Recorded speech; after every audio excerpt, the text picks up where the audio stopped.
Welcome to today's explainer. We're about to embark on a truly incredible journey into the depths of ancient psychology. You might think that mapping out human behavior and consciousness is this relatively modern scientific pursuit. But today, we're pulling back the curtain on a profound framework that has literally existed for thousands of years. We're going to examine an ancient source text that breaks human nature down into three distinct qualities, creating this ascending ladder of consciousness that is just as applicable to us today as it was way back in antiquity. So get ready, because this is an absolute masterclass in understanding what really drives us. But before we really get into the mechanics of the mind here, I want you to think about this core question. What truly defines your place in the world? Is it the circumstances of your birth, the status you just happen to inherit, the background you come from? Or is it your behavior, your character, and the qualities that you actively choose to cultivate? Keep that question front and center in your mind as we go, because the ancient text we're exploring today holds a surprisingly progressive, honestly, even radical answer that is going to completely flip the traditional script on social hierarchies. Okay, let's dive into this. Here is our visual roadmap for today. We'll start with Section 1, a surprising ancient teacher. Section 2, tamas, which covers ignorance and illusion. Section 3, rajas, dealing with action and desire. Section 4 is sattva, wisdom and detachment. Then we'll hit Section 5, overcoming the worldly trap. And finally, wrap things up as Section 6, character overrides social class. Right, so Section 1, a surprising ancient teacher, the fowler and the Brahmana. To really set the stage, we need to look at exactly who is speaking in our source material, because the text presents this deep philosophical dialogue between two very different figures, illustrating a complete role reversal that would have been downright shocking in its original context. On one side, we have the fowler. In this ancient society, a fowler, basically a hunter or a butcher, was considered to be from a much lower social class, tied to a profession that was viewed as spiritually impure. And on the other side, we have the Brahmana, who is the listener in this tale. The Brahmana belongs to the absolute highest, most elite class of priests and scholars.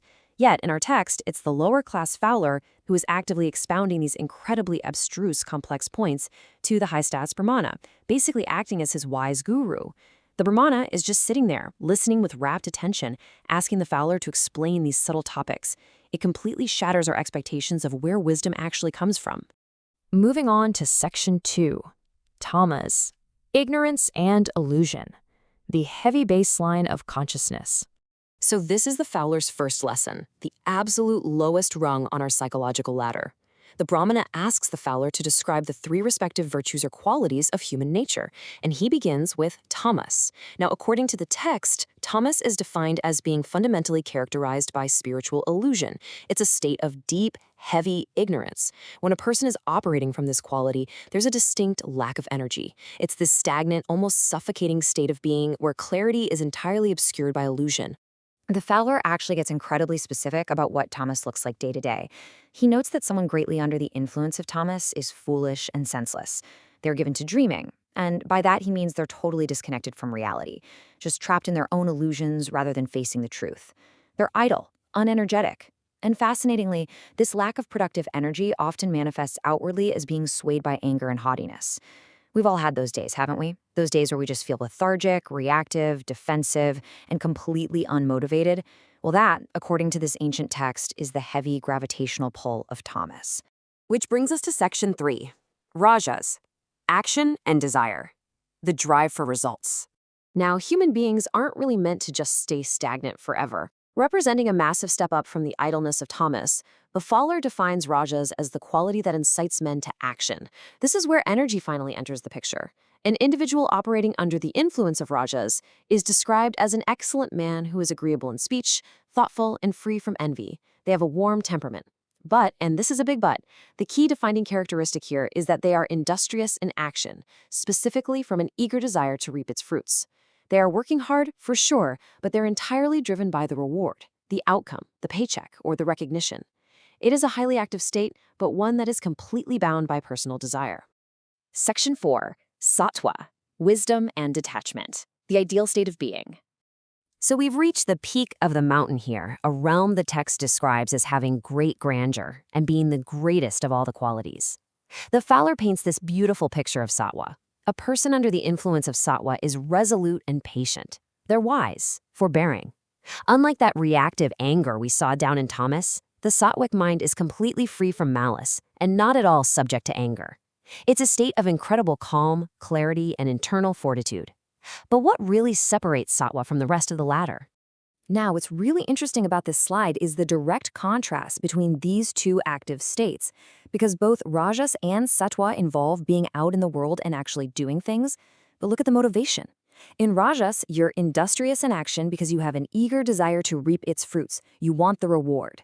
In sattva, the text explicitly says this person is active, but acts from a want of a selfish desire to reap its fruits, meaning they perform the action simply because it's the right thing to do, completely detached from the selfish need for a payoff. The outer action might look exactly the same, but the internal psychology is radically different. Section 5. Overcoming the worldly trap. The journey of the pure mind. So let's look at how this builds into real-world application. Because, it's one thing to reach this pure state of sattva, it's a whole other thing to maintain it in our messy, everyday world. The text poses this fascinating scenario. What actually happens when a pure mind is dragged down and influenced by worldliness? Well, the follower outlines a very specific 5-step psychological roadmap for this exact situation. Step 1. When the pure mind is dragged into worldliness, it suffers misery. It feels that friction immediately. Step 2. Upon realizing the full significance of this trap, the person actually grows to hate worldliness. Step 3. This realization naturally evolves into a feeling of just pure indifference to worldly affairs. It literally loses its grip on them. Step 4. As this indifference sets in, their ego and pride decrease, while their uprightness becomes much more prominent. And finally, Step 5. All their conflicting moral sentiments are completely reconciled. The text notes that at this point, conscious self-restraint isn't even necessary anymore. The pure behavior just flows naturally because those internal conflicts are completely gone. It's such a beautiful description of inner evolution. Section 6. Character overrides social class. The ultimate paradigm shift. This deep dive into our internal qualities leads us directly to what is arguably the most profound moment in the entire text. Remember that dynamic we talked about earlier between our lower-class fowler and the high-class Brahmana? Well, the fowler looks right at the Brahmana and says, "A man, O Brahmana, may be born in the Shudra caste, but if he is possessed of good qualities, and if he is steadfast in rectitude, he may even become a Brahmana." He goes on to mention that one can attain the middle tiers of a Vaisya or a Kshatriya as well. So the crucial point is this. In an ancient society that was characterized by a rigidly strict caste system, where the Shudra is the absolute lowest tier and the Brahmana is the highest, this text boldly declares that true social mobility is dictated by character. If you cultivate sattva, if you are steadfast in your rectitude, your internal good qualities completely override the class you were born into. Is just a brilliant, empowering message. And it brings us right back to our opening thought. Are you defined by where you started or by the qualities you choose to cultivate? This ancient dialogue between a butcher and a priest reminds us that whether we're currently trapped in the lethargy of tamas, or chasing the rewards of rajas, or striving for the detached wisdom of sattva, the ladder of human behavior is something we climb entirely through our own choices. Our true status isn't inherited, guys. It is earned through the steadfast rectitude of our own character. I really hope this framework gives you a powerful new way to look at your own actions and motivations. Thanks so much for joining me on this explainer, and I will catch you on the next one.